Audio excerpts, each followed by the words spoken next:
Good morning dear students. आज हम निबंध लेखन इस विषय पर जानकारी प्राप्त करेंगे।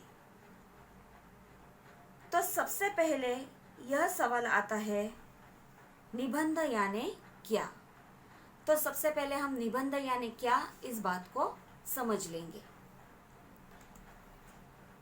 निबंध का हिंदी गद्य साहित्य में बड़ा ही महत्वपूर्ण स्थान है।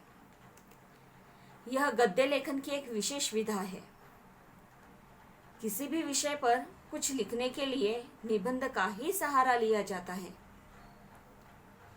निबंध शब्द दो शब्दों से मिलकर बनता है, नि प्लस बंध। इसका अर्थ है भली प्रकार से बंधी हुई रचना, अर्थात वह रचना जो विचार पूर्वक क्रमबद्ध रूप से लिखी गई हो। अभी हमने निबंध यानी क्या यह समझ लिया कि निबंध यानी क्या, कि वह रचना जो क्रमबद्ध रूप से लिखी गई हो। तो अभी निबंध जब हम लिखते हैं तो निबंध लिखते समय हमें कुछ बातों की ओर ध्यान देना पड़ता है। तो कौन सी बातों की ओर ध्यान देना पड़ेगा हमको, कौन सी बातें सीखनी होगी। तो सबसे पहले जिसके विषय में अधिक जानकारी हो, जो विषय आसान लगे, उसी विषय पर निबंध लिखना चाहिए। अभी बच्चों, एग्जाम में आपको 3 निबंध दिए जाते हैं। 3 में से कोई एक निबंध लिखो ऐसे कहा जाता है। तो जो तीनों निबंध आपको दिए जाएंगे वो तीनों निबंध को आपको ठीक से पढ़ना है। तीनों निबंध में से आपको कौन सा निबंध ऐसा है जिसके बारे में आपको अधिक जानकारी प्राप्त है, आप पूर्ण विश्वास के साथ और पूरी आसानी से कौन से विषय पर निबंध लिख सकते हैं, उसे आपको चुनना होता है। यानी 3 में से जिसके बारे में आपको अधिक जानकारी हो और आप बहुत ही आसानी से उस विषय पर लिख सकते हो, ऐसे निबंध को आपको चुनना है और उसे आपको लिखना है। कई बार बच्चे गड़बड़ कर देते हैं कि पहले फर्स्ट निबंध लिखते हैं, फिर क्रॉस कर देते हैं, फिर से दूसरा निबंध लिखना शुरू कर देते हैं। ऐसा मत करो। तो जिसके बारे में आपको ज़्यादा जानकारी हो वही निबंध आप लिखो। अभी दूसरा जो नियम है उसमें दूसरी जो बातें हैं उसमें हमें देखना है कि निबंध मुख्यतः 3 भागों में लिखना चाहिए। अब ये 3 भाग कौन से वो हम देखेंगे। पहला प्रारंभ या प्रस्तावना या भूमिका, दूसरा मध्य या प्रसार या विषय प्रतिपादन या विषय व्याख्या, तीसरा अंत अथवा उपसंहार। इसमें सबसे पहले प्रारंभ या प्रस्तावना या भूमिका, इस मुद्दे की ओर हम बढ़ेंगे। देखो, जब भी हम स्टार्ट करते हैं निबंध लिखने के लिए उसे कहा जाता है प्रारंभ। जब भी आप निबंध लिखो उस निबंध का प्रारंभ आकर्षक और विषय से संबंधित होना चाहिए। यानी जो टॉपिक है आपको उसी टॉपिक के आधार पर ही आपकी निबंध की स्टार्टिंग होनी चाहिए और वो भी आकर्षक होनी चाहिए। सहज, संक्षिप्त और एक परिच्छेद में आपका ये जो प्रारंभ या प्रस्तावना है वो होनी चाहिए। अभी कैसे लिखनी चाहिए इसके लिए मैं अभी आपको एक एग्जाम्पल के तौर पर, उदाहरण के तौर पर दीपावली जो त्योहार है उस निबंध के बारे में बताऊंगी। अगर टॉपिक दिया गया है मुझे दीपावली, तो मैं इसकी प्रस्तावना कैसे करूंगी, इसका प्रारंभ कैसे करूंगी। तो देखो, स्टार्ट में मैं कोई कविता की पंक्ति भी डाल सकती हूँ जिससे वो बहुत ही आकर्षक लगे। तो देखो, मैं स्टार्ट ऐसे कर रही हूँ कविता की पंक्तियों के साथ। दीपावली त्योहार है दीप की अनवरत साधना का, अज्ञान के तम में सत्य की चिर साधना का। देखो, यहाँ पर कविता की पंक्ति अगर डाल देती हूँ तो क्या होता है, वो सुनने में दिखने में भी आकर्षक लगता है। फिर हम उसके बारे में लिखेंगे, भारत की प्राकृतिक सुंदरता ही हमारे देश की विशेषता नहीं, तो भारतवर्ष में जो अलग अलग त्योहार मनाए जाते हैं वो भी हमारी देश की विशेषता है। भारतवर्ष में मनाया जाने वाला सबसे बड़ा और महत्वपूर्ण त्योहार है दीपावली। ये हुई हमारी निबंध की प्रस्तावना, जो बहुत ही आसानी से हमने यहाँ पर कर दी। जैसे मैंने अभी आपको प्रस्तावना प्रारंभ कैसे करना है वो दीपावली निबंध के माध्यम से बताया, इसी तरह का प्रारंभ हर निबंध के लिए विषयानुरूप आपको करना होगा। तो बच्चों, यहाँ पर हमने प्रारंभ देखा कि हम प्रारंभ कैसे करेंगे। मध्य या प्रसार या विषय प्रतिपादन या विषय व्याख्या। अभी यहाँ पर हम देखेंगे कि निबंध लिखते समय निबंध का मध्य में विषय के बारे में, क्रमश विषय के बारे में हमें यहाँ पर लिखना है। अभी हमने प्रारंभ में जैसे दीपावली की शुरुआत हम कैसे करेंगे, प्रारंभ कैसे करेंगे वो देखा। तो अभी जो मध्य पार्ट है, उस मध्य पार्ट में हम क्या करेंगे, पहला पैराग्राफ तो समझो हमारा प्रारंभ का आ गया, फिर बाद में हम लिखेंगे कि दीपावली के बारे में, मध्य में हम लेंगे दीपावली के बारे में विविध मान्यताएं क्या है, किस प्रकार हम इस दीपावली त्योहार की तैयारियां करते हैं, इसको मनाने का ढंग, इन बातों के बारे में जानकारी हम यहाँ पर लिख सकते हैं। ये आया हमारा निबंध का मध्य। अभी हम तीसरा पॉइंट देखेंगे, अंत अथवा उपसंहार। अंत अथवा उपसंहार, यहाँ पर निबंध का जब हम एंड करते हैं उसे अंत अथवा उपसंहार ऐसे कहा जाता है। जैसे निबंध की शुरुआत प्रभावशाली होनी चाहिए, वैसे ही निबंध का अंत भी प्रभावशाली और छोटा होना चाहिए।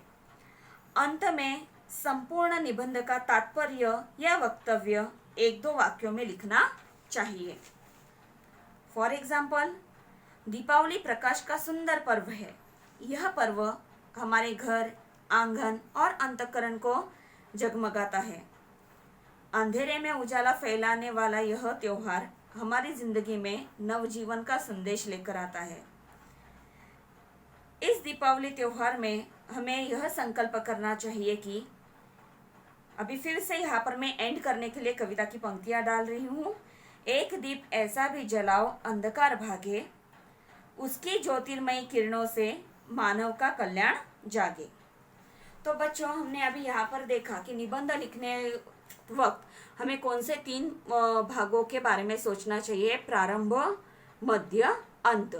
प्रारंभ में मैंने यहाँ पर आपको कविता की पंक्तियां डालकर बताई, थोड़े बहुत दीपावली त्योहार के बारे में बातचीत की कि भारतवर्ष में अनेक त्योहार मनाए जाते हैं, उसमें से सबसे बड़े पैमाने पर मनाया जाने वाला त्योहार यानी दीपावली।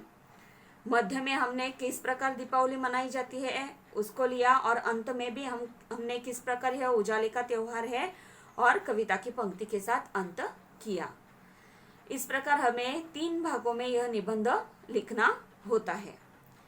अगली हमारी बात है, निबंध का प्रारंभ आकर्षक, सहज, संक्षिप्त और केवल एक ही परिच्छेद में होना चाहिए। ये मैंने आपको अभी बतलाया कि किस प्रकार होना चाहिए। प्रारंभ और अंत किसी महापुरुष के कथन, कविता या सामान्य सत्य से करना चाहिए, जिससे पढ़ने वाला प्रेरित हो। अभी मैंने यहाँ पर प्रारंभ और अंत में यानी स्टार्ट में और एंड में क्या किया, कविता की लाइंस डाली, लेकिन हर बार हम कविता की लाइंस डाल सकते हैं ऐसा नहीं है। तो हम जो भी कुछ सत्य बात है उसको लेकर हम क्या कर सकते हैं, निबंध की शुरुआत कर सकते हैं। विषय विस्तार 3 परिच्छेद में होना चाहिए। विषय विस्तार यानी मध्य भाग, ये क्या होगा हमारा 3 परिच्छेद में होगा। निबंध का अंत या उपसंहार अलग परिच्छेद में होना चाहिए। यानी यहाँ पर आप क्या करने वाले हो, जो निबंध का अंत करने वाले हो, एंड करने वाले हो निबंध का, वो जो पैराग्राफ है आपका अलग होना चाहिए। यानी यहाँ पर देखो, आप जो है प्रस्तावना के लिए एक पैराग्राफ ले लो, यानी प्रारंभ के लिए, प्रारंभ प्रस्तावना के लिए एक पैराग्राफ ले लो। उसके बाद मध्य में विषय विस्तार जो आता है उसके बारे में, यानी दीपावली में हम क्या क्या करते हैं वगैरह वगैरह, उसके बारे में आप 3 परिच्छेद में होना चाहिए। 2 या 3 परिच्छेद भी चलते हैं। फिर निबंध का अंत अलग पैराग्राफ से करो, यानी आपके 4 या 5 परिच्छेद निबंध लिखते वक्त आने चाहिए। अगला पॉइंट है हमारा, निबंध की भाषा सरल और शुद्ध होनी चाहिए। निबंध में व्याकरण की गलतियां नहीं होनी चाहिए, यानी निबंध लिखते वक्त आपकी जो भाषा होगी, आप जो लिख रहे होगे वो सिंपल लैंग्वेज में होना चाहिए, जो पढ़ने वाले के समझ में आना चाहिए। शुद्ध होनी चाहिए, यानी आप जो अशुद्ध लेखन लिखते हो वो नहीं होना चाहिए। व्याकरण की जो गलतियां होती है वो गलतियां भी आपसे होनी नहीं चाहिए। यानी आप सिंपल, और देखो हर बार हर एक का हैंडराइटिंग बहुत ही सुंदर होगा ऐसा नहीं है, लेकिन आप जो लिखने वाले हो वो बहुत ही सरल तरीके से अच्छे से लिखो, साफ सुथरा लिखो, जिससे निबंध पढ़ने में आसानी हो सके, जिसमें कोई दिक्कत ना आए। निबंध में कोई बात बार बार नहीं लिखनी चाहिए, यानी अगर आपने एक आध सेंटेंस लिखा है तो वो सेंटेंस दोहराओ मत, एक ही सेंटेंस बार बार मत लिखो। निबंध में मुहावरों तथा कहावतों का यथा योग्य उपयोग करना चाहिए। हम 5वीं कक्षा से सीखते आए हैं मुहावरे, उनका अर्थ। ये जो मुहावरे हैं, कहावतें हैं, उनका उचित जगह पर अगर हम उपयोग कर सकते हैं तो वहाँ पर हमें इन मुहावरों और कहावतों का उचित जगह पर उपयोग करना चाहिए, जिससे हमारा निबंध और भी रोचक लगे, और भी सुंदर लगे। निबंध की भाषा में प्रवाह तथा विचारों में नवीनता होनी चाहिए, यानी कंटिन्यू आपका निबंध ऐसा होना चाहिए। कोई विषय अगर आप लेते हो, उस विषय के आधार पर जो भी मुद्दे आ रहे हैं आपके, वो कंटिन्यू एक के पीछे एक आपके आने चाहिए, और नवीन विचारों में नवीनता होनी चाहिए। यानी जैसे ही मैंने आपको बताया, आप कविता की पंक्तियां इस्तेमाल कर सकते हो, मुहावरे या कहावतों का इस्तेमाल कर सकते हो, जिससे आपका निबंध अलग हो जाएगा, उसमें नवीनता आ सकती है। इस प्रकार अभी यहाँ पर हमने ये बातें देखी, उसके साथ ही साथ हम यहाँ पर अभी निबंध के जो अलग अलग प्रकार है, उन प्रकारों के बारे में चर्चा करेंगे। उन प्रकारों के बारे में मैं आपको यहाँ पर समझा देती हूँ। तो सबसे पहले आता है वैचारिक निबंध। इस प्रकार के निबंध में विचारों और तर्कों की प्रधानता रहती है। इसमें गंभीर विषयों पर विचार किया जाता है, उसे कहा जाता है वैचारिक निबंध। अभी जब हम वैचारिक निबंध लिखते हैं तो वैचारिक निबंध में आएगा, समझो हम लेंगे समय का महत्व और सदुपयोग। अभी इसे भी आप कैसे लिखोगे, यहाँ पर आपको क्या करना होगा, विचार कर कर आपको अलग अलग तर्क कर कर आपको इस विषय पर लिखना होगा, जानकारी लिखनी होगी। तो यहाँ पर भी आप समय का सदुपयोग अगर समझो वैचारिक निबंध में हम लेते हैं, तो आप ऐसे शुरुआत कर सकते हो कि जो काम जिस समय करना है करना, न करना वक्त के साथ दगाबाजी है। ये जो वाक्य है, इस वाक्य से आप शुरुआत यहाँ पर कर सकते हो, जिससे आपका निबंध पढ़ते समय ही स्टार्टिंग में ही बहुत ही अच्छा लगे। फिर आप इसकी प्रस्तावना करते हो कि सच ही कहा गया है कि एक बार बीता हुआ समय फिर से लौटकर नहीं आता। फिर आप मध्य भाग की ओर जाओ, उसमें समय का महत्व, समय का दुरुपयोग किस प्रकार किया जाता है, समय का सदुपयोग हमें कैसे करना चाहिए, समय और महापुरुष यानी महापुरुषों ने किस प्रकार समय का सदुपयोग करने के बारे में समझाया गया है। और फिर अंत की समय के बारे में एक हाथ कवि की कविता डाल दो या संत के कोई वचन डाल दो। जैसे हम लेंगे समय के बारे में संत कबीर जी यह ये जो सीख उन्होंने दी है वो हमें कभी भूलनी नहीं चाहिए। उनका पंक्ति क्या है, कल करे सो आज कर, आज करे सो अब, पल में प्रलय होएगी, बहुरी करोगे कब। इस प्रकार हम वैचारिक निबंध में ये डाल सकते हैं, जिससे आपका निबंध जो है वो रोचक लगे। सेकेंड प्रकार हमारा आता है वर्णनात्मक निबंध। इस प्रकार के निबंध में किसी स्थान, त्योहार, प्रदर्शनी, प्राकृतिक दृश्यों, घटना या पर्यटन स्थलों का वर्णन किया जाता है।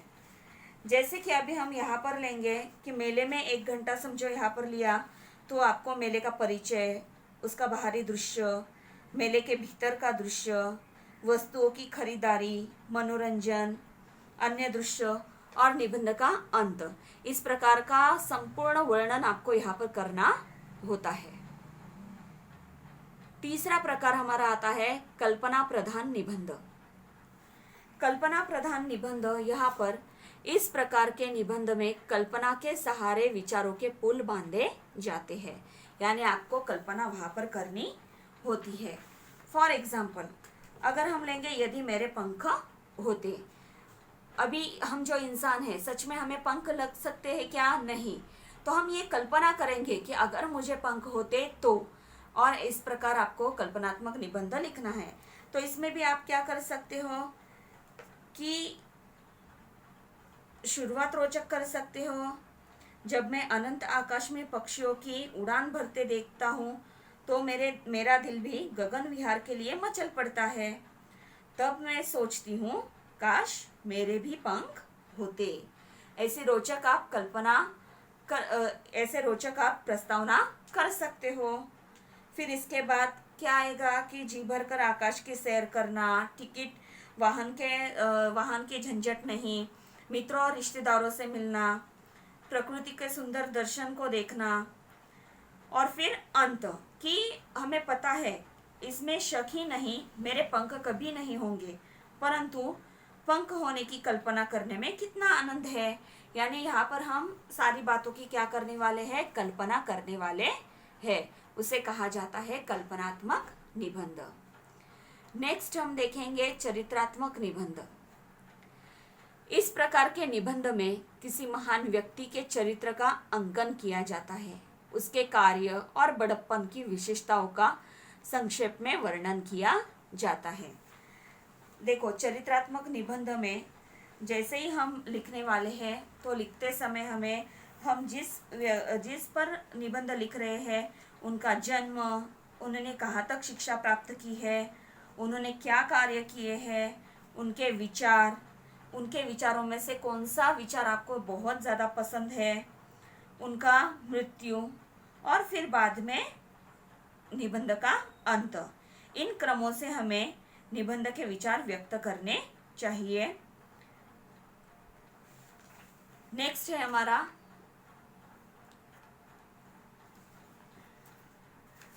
चरित्रात्मक निबंध में हम देखेंगे कि समझो मेरा प्रिय खिलाड़ी, अगर आप किसी के ऊपर निबंध लिख रहे हो तो उसका जन्म, किसी खिलाड़ी के ऊपर लिख रहे हो तो उसका जन्म कब हुआ है, या किसी नेता के ऊपर लिख रहे हो तो उसका जन्म कब हुआ है, उसने क्या कार्य किया है, उन्होंने शिक्षा कहाँ तक प्राप्त की है, उनके विचार क्या थे, उन्होंने अगर खिलाड़ी है तो उन्हें कौन से पारितोषिक से सम्मानित किया गया है, और निबंध का अंत।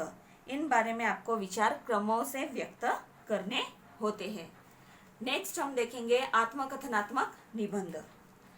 यहाँ पर इस प्रकार के निबंधों में प्रस्तुत विषय वस्तु को मैं खुद हूँ ऐसे मानकर उसके बारे में जानकारी देनी होती है कि सामने वाला जिस पर निबंध पर आप लिख रहे हो वो मैं हूँ, यह समझकर आपको लिखना चाहिए।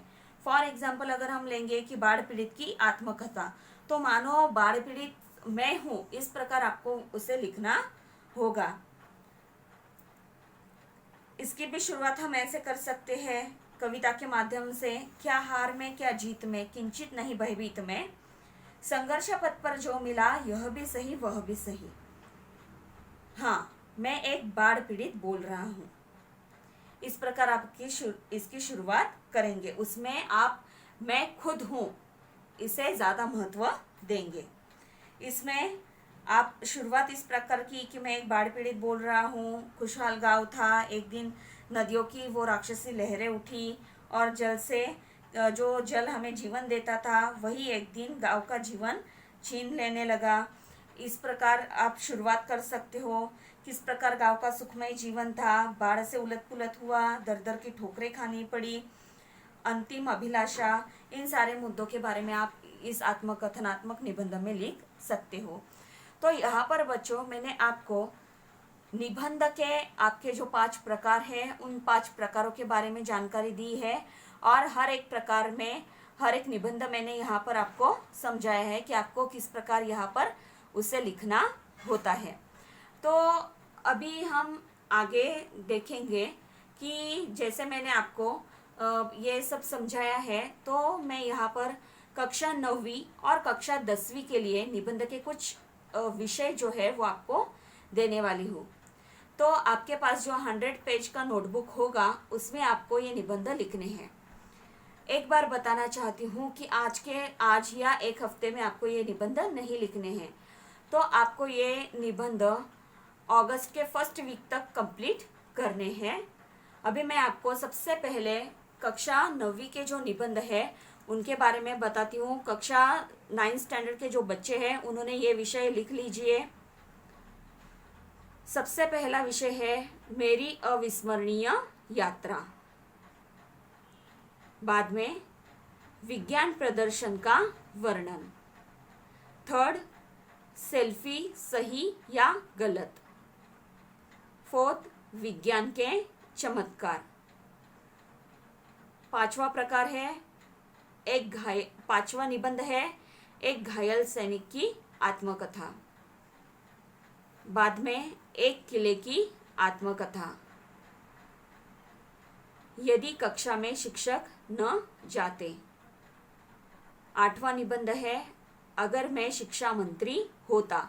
यहाँ पर लड़कियां अगर मैं शिक्षा मंत्री होती इस प्रकार भी लिख सकती है। बाद में है मेरा प्रिय गायक। और 10वां निबंध है मेरे आदर्श।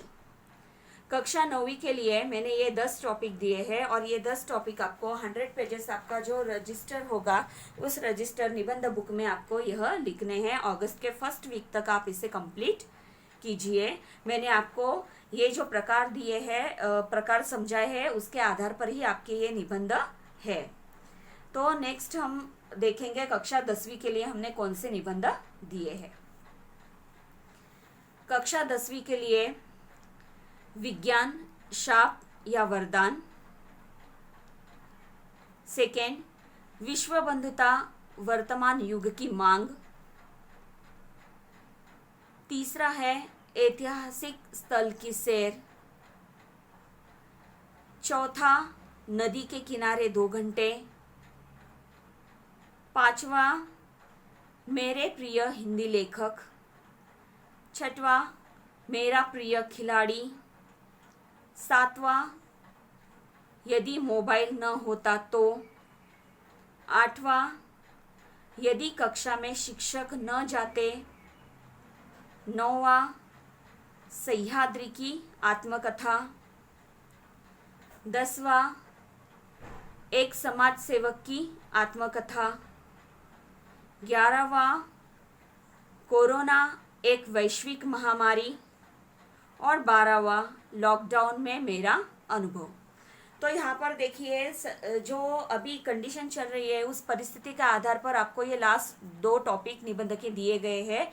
कोरोना एक वैश्विक महामारी, लॉकडाउन में मेरा अनुभव।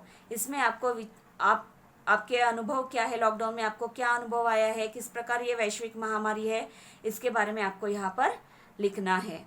इस प्रकार कक्षा 9वीं के लिए 10 निबंध है और कक्षा 10वीं के लिए 12 निबंध है। फिर से एक बार कहती हूँ 100 पेजेस का जो रजिस्टर होता है आपके पास उसमें आप ये निबंध लिखिए और अगस्त के फर्स्ट वीक तक आपको ये कंप्लीट करना है। यानी आप एक दिन में समझो एक निबंध भी लिखो तो चलेगा। तो यहाँ पर हमने निबंध लेखन किसे कहते हैं, निबंध के प्रकार क्या क्या है, उन प्रकार के बारे में हमने समझ लिया है और 9वीं और 10वीं कक्षा के निबंध के टॉपिक भी हमने यहाँ पर ले लिए हैं जो आपको होमवर्क के तौर पर कंप्लीट करने हैं। तो यहाँ पर हम रुकते हैं। धन्यवाद।